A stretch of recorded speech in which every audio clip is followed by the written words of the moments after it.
Hello friends. तो चलिए आज हम लोग constitution development of the India, ये पॉलिटी का क्वेश्चन है और हम लोग इस पे सीखेंगे भारतीय संविधान का विकास। हम लोग 3 मिनट या 4 मिनट में हम लोग 30 MCQ करेंगे। ये बहुत इंपॉर्टेंट क्वेश्चन है। तो आप सभी से रिक्वेस्ट है कि इसमें हमारे साथ बने रहिए। और इतना बेसिक से हम लोग हमने जो बेसिक से लमसम 6,000 नहीं 6,000 पूरा जीएस में क्वेश्चन कराना है। तो हमको डेली एक तीन तीन को वीडियो एक वीडियो डालना है, लेकिन 30-30 को उसमें रहेगी। ठीक है।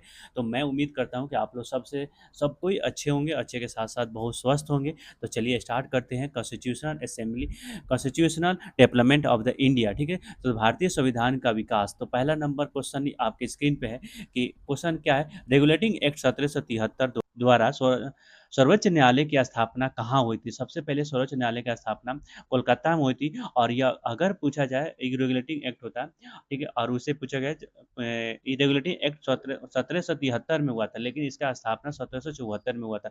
पारित हो गया था 1773 में, लेकिन स्थापना हुआ 1774 में। याद रखिएगा, कोलकाता में हुआ था सबसे पहला। दूसरा क्वेश्चन है आपके स्क्रीन पे। भारत भारतीय भारतीय के भारत के प्रशासन के भाग लेने वाले अधिकार इस अधिनियम के द्वारा मिला है। भारतीयों को भारत के प्रशासन में भाग लेने के लिए अधिकार का अधिनियम किससे मिला। तो याद रखिएगा, चार्टेड एक्ट 1833 में मिला था। 1833 में चार्टेड एक्ट, याद रखिएगा, चार्टेड एक्ट 1833 में मिला हुआ था। ठीक है। तीसरा क्वेश्चन है कि भारतीय विधान परिषद की बजट की बहस करने वाले भारत की शक्ति किस अधिनियम में प्राप्त हुआ था। किस अधिनियम में प्राप्त हुआ था। तो ये याद रखिएगा, भारत की परिषद अधिनियम 1892 ईस्वी में प्राप्त हुआ था। 1892 ईस्वी में प्राप्त हुआ था। आंसर इसका हो जाएगा बी। अब चौथा नंबर क्वेश्चन है कि केंद्रीय विधानमंडल के सर्वोच्च दिवसीय बाई केमल किस अधिनियम द्वारा पारित हुआ था। किस अधिनियम द्वारा पारित हुआ था। तो ये याद रखिए 1919 में भारत शासन अधिनियम के तहत पारित हुआ था 1919 में। और मैं थोड़ा देर के बाद आपको एक सारांश बताऊंगा, उसमें आप सब चीज़ सीख लीजिएगा। अब ये क्वेश्चन है कि भारत के राष्ट्रपति अध्यादेश जारी करने के लिए किस करने की जारी का शक्ति किस अधिनियम से प्रेरित है। तो याद रखिएगा 1735 में, जो 1735 में भारत शासन अधिनियम 1735 में यहाँ पे आरबीआई के गवर्नर आरबीआई का गठन हुआ था। ठीक है, 1735 में। और उसके बाद से पिट इंडिया एक्ट कब पारित हुआ था। पिट इंडिया एक्ट कब हुआ था। तो 1784 ईस्वी में पारित हुआ था। ठीक है। पिट से इंडिया इंडिया एक्ट कब पारित हुआ था। 1784 ईस्वी में। ठीक है। अब लिखा क्वेश्चन नंबर 7 है। चार्टेड एक्ट 1813 में मुख्य उद्देश्य क्या था। 18 क्या है क्वेश्चन नंबर, कि थोड़ा सा गौर से देखिएगा। 18 की बात होता है। चार्टेड एक्ट 1813 में का मुख्य उद्देश्य क्या है। तो इसका उद्देश्य था कि व्यापारी को एकाधिकार समाप्त कर देना। एकाधिकार समाप्त मतलब किसी एक का एकाधिकार समाप्त कर देना। ठीक है। व्यापारिक एकाधिकार समाप्त कर देना। और 8वां नंबर है चार्टेड एक्ट 1853 की विशेषता क्या थी। 1853 की व्यवस्था थी कि पहली बार खुली प्रतियोगिता परीक्षा हुआ था, जिसमें खाली इसमें आईएएस ऑफिसर बने हुए थे। और उस टाइम आई मैंने भारतीयों को भी यूपीएससी एग्जाम देने के लिए हो गया था। ठीक है। उसके बाद से 9वां क्वेश्चन है, ब्रिटिश क्राउन अंतर्गत भारत शासन कब लागू हुआ।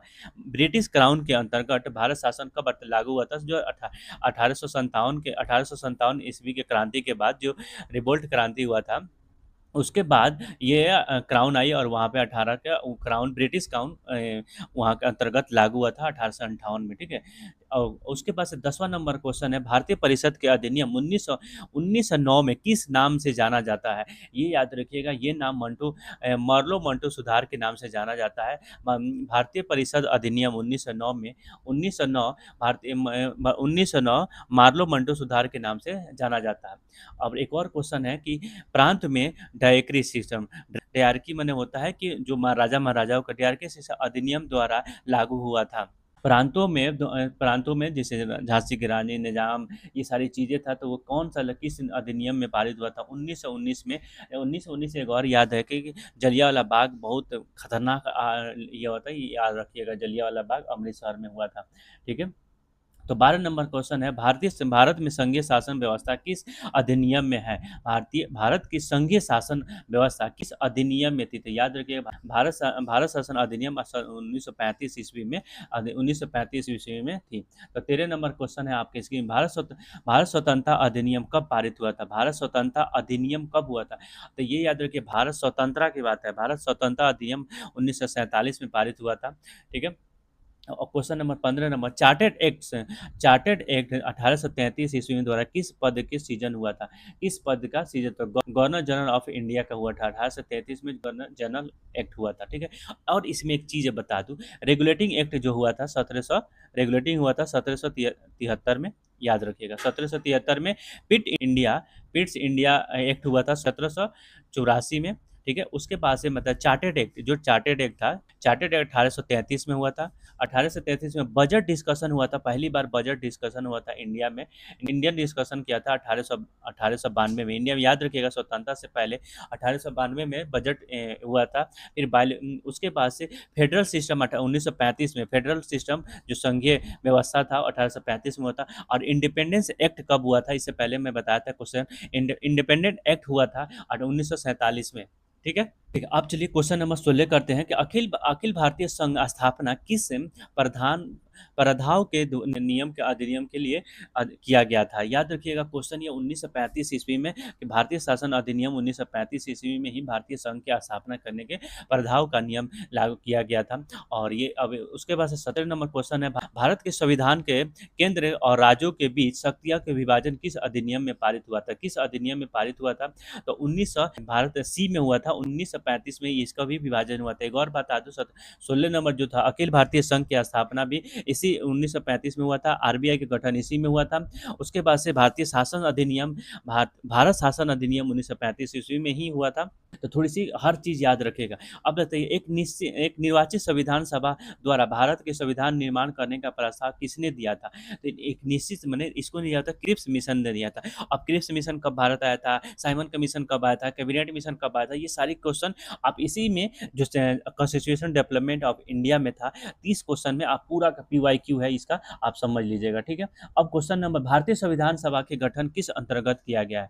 भारतीय संविधान सभा का गठन किस अंतर्गत किया गया था? अब बताइए, 1946 में कैबिनेट मिशन जो हुआ था उसी के अंतर्गत ये किया गया था, भारतीय संविधान सभा का गठन। ये भारतीय संविधान सभा का गठन है, लाया गया था क्रिप्स मिशन के द्वारा, लेकिन गठन हुआ था कैबिनेट मिशन के द्वारा, ठीक है, 1946 ईस्वी में।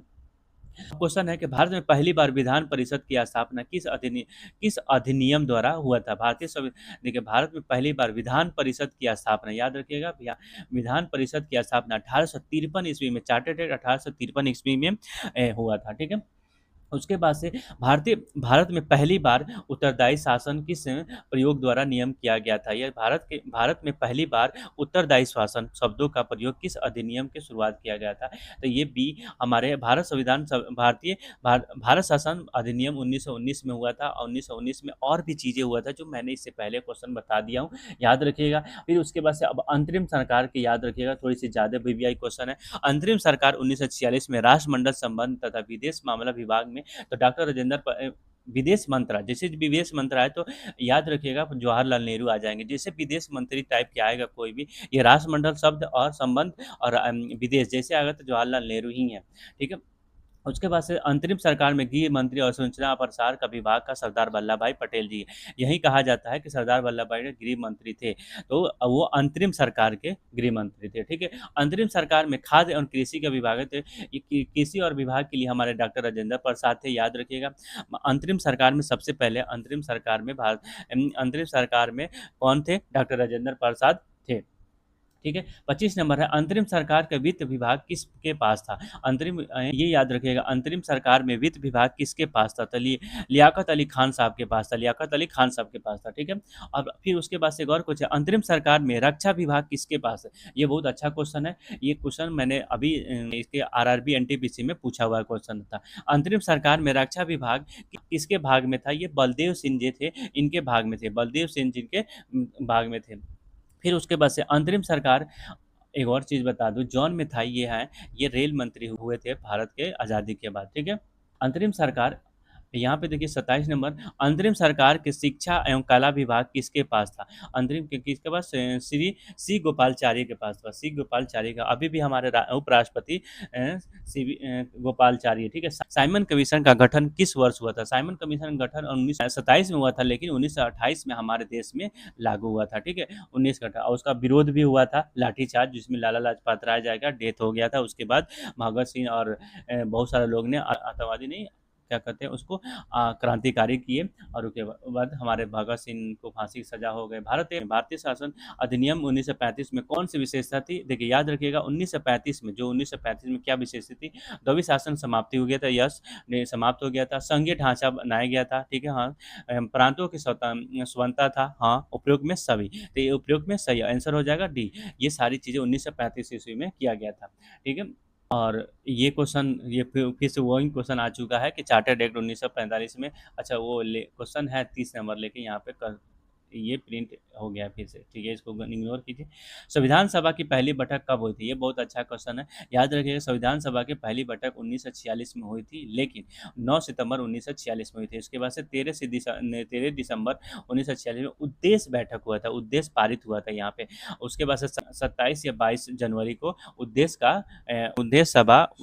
बैठक या उद्देश्य सभा का पारित कर दिया गया, ठीक है। अब याद रखिएगा federation exchanger constitution assembly formation हुआ था कैबिनेट मिशन के द्वारा, और फर्स्ट लीजिस्लेटिव काउंसिल हुआ था चार्टर्ड 1927 में। रिस्पॉन्सिबिलिटी गवर्नमेंट हुआ था एआई, और साइमन कमीशन 1947 में आया था। इंटरिम सरकार 1946 में हुआ था। मैं आपसे रिक्वेस्ट करता हूँ कि ये constitution S development of India, ये इसी टाइप का क्वेश्चन आप देख लीजिए, समझ में आएगा। फिर इसी तरह डेली मैं कुछ ना कुछ करते रहूँगा, और रात 9 बजे हमारे साथ जुड़ सकते हैं study with Asif KBS 25 channel पे।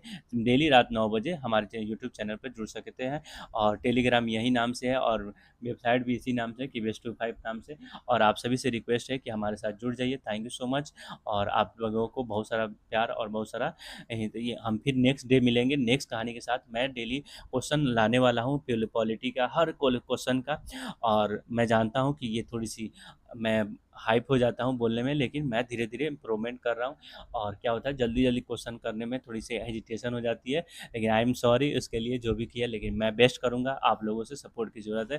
Thank you so much. और जो इसमें कमेंट करेंगे नेक्स्ट वीडियो में मैं उनको जितना देखते हैं और कुछ बताएंगे, कुछ एक्स्ट्रा नॉलेज बताएंगे, तो उनका सॉर्ट आउट देंगे, ठीक है। All the best, thank you so much, bye bye, take care.